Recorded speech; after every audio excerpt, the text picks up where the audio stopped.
അലമ്പുണ്ടാക്കാത്ത മന്ത്രിയെ പൊക്കി 2 വാക്ക് സംസാരിക്കും. ഇവിടെ ഈ അധ്യക്ഷ വേദി അലങ്കരിക്കുന്ന വ്യക്തിത്വങ്ങളുമായിട്ടുള്ള എന്റെ അടുപ്പം 1-2 വാക്കുകളിൽ ഞാൻ സൂചിപ്പിച്ച് ഞാൻ എന്റെ പ്രസംഗം അവസാനിപ്പിക്കാം. ആദ്യം എനിക്ക് പറയാനുള്ളത്, എല്ലാവരും കാത്തിരുന്നു നമ്മുടെ ബഹുമാനപ്പെട്ട മുഖ്യമന്ത്രിയുമായിട്ടുള്ള എന്റെ അടുപ്പം.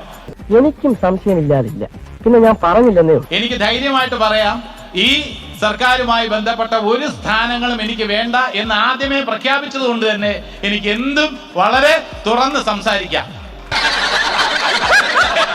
ബഹുമാനപ്പെട്ട മുഖ്യമന്ത്രിയെ കുറിച്ച് പലരും പലതും പറയും. Very dashing Satheesan, very daring Satheesan, very diplomatic Satheesan. മിണ്ടാതിരിക്കാം, കുറച്ച് കഴിയുമ്പോൾ പോവുമായിരിക്കും. പക്ഷെ എന്നെ സംബന്ധിച്ചിടത്തോളം ഞാൻ പറയും very down to earth Satheesan. അതാണ് നമ്മുടെ മുഖ്യമന്ത്രി. Objection your honour. എന്ത് ഒബ്ജക്ഷൻ? പോയിന്റ് അല്ലേ അയാൾ പറയണത്? ഞാനിത് പറയാൻ കാരണം ഒരു അനുഭവം മാത്രം പറയാം, രാഷ്ട്രീയമില്ല. എന്നെ ഒരു ദിവസം പ്രചരണത്തിന് കിട്ടണമെന്ന് അന്നത്തെ സ്ഥാനാർത്ഥി ആഗ്രഹിച്ചു. ഞാൻ അവിടെ ചെന്നു. ഈ തെരഞ്ഞെടുപ്പിന്റെ പ്രധാനപ്പെട്ട ചുമതല വഹിച്ച നമ്മുടെ മുഖ്യമന്ത്രി ലിസ്റ്റ് നോക്കിയിട്ട് പറഞ്ഞു, എത്ര പ്രസംഗങ്ങൾ? 42 മീറ്റിങ്ങുകളോ. ജഗദീഷ് ചേട്ടൻ അത്രയൊന്നും പ്രസംഗിക്കണ്ട, ഒരു 21 അല്ലെങ്കിൽ 22, അതിൽ കൂടുതൽ വേണ്ട. അന്ന് ഞാൻ അദ്ദേഹത്തിന്റെ ആ പ്രത്യേകത മനസ്സിലാക്കി. നീ ഇപ്പൊ പറഞ്ഞതിൽ കാര്യമുണ്ട്.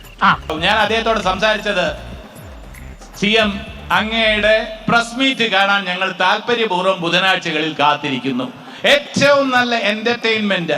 ആരാടാ റമോ നിന്നോട് അപവാദമൊക്കെ പറയുന്നു? നമ്മുടെ മുഖ്യമന്ത്രിയുടെ പ്രസ് കോൺഫറൻസുകൾ എല്ലാം തന്നെ അച്ചടിച്ച് പ്രസിദ്ധീകരിക്കണം എന്നാണ് എനിക്ക് പറയാനുള്ളത്. എനിക്ക് ആവശ്യമില്ല.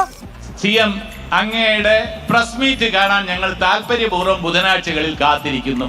ഏറ്റവും നല്ല എന്റർടൈൻമെന്റ്.